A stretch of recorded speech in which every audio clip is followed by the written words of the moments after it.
காலையில் கதிரவன் உதயமாக பசுமையான வயல்கள் காற்றில் ஆடுகிறது. முத்துவிற்கு என்கிற விவசாயி செய்கிறாள். உலர்ந்த வயலை சந்தோஷமாக பயிர்களை அறுவடை செய்கிறார்கள். இந்த பஞ்சத்தில் எதுவும் விளையல, மழையதான் நம்பிட்டு இருக்கேன். வீட்டுல மனைவியும் மகளும் கவலையோடு அவனை பார்க்கிறாங்க. முத்து வானத்தை பார்த்து கருமேகங்களை தேடுகிறான்.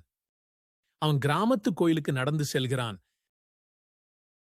கை கூப்பி என்னை விட்டு விடாதீங்க என்று பிரார்த்திக்கிறார்.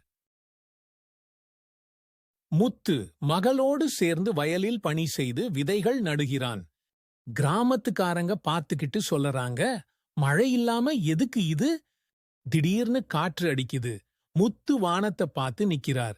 கருமேகங்கள் சூழ்ந்து வருது. கிராமத்துக்காரங்க மற்றும் குழந்தைகள் மழையில் ஆடுறாங்க. சில மாதங்கள் கழித்து பசுமையாக விளைந்த வயல். முத்துவிற்கு மகளும் உதவி செய்கிறாள். இருவரும் சந்தோஷமாக பயிர்களை அறுவடை செய்கிறார்கள். கிராமத்துக்காரர்கள் இந்த முறை நல்ல விளைச்சல் என்று சந்தோஷமாக பேசிக்கொண்டு உள்ளனர். முத்து வானத்தை நோக்கி புன்னகை செய்து, கடின உழைப்பு ஒரு நாள் நிச்சயம் பயனளிக்கும் என்று சொல்லுகிறார்.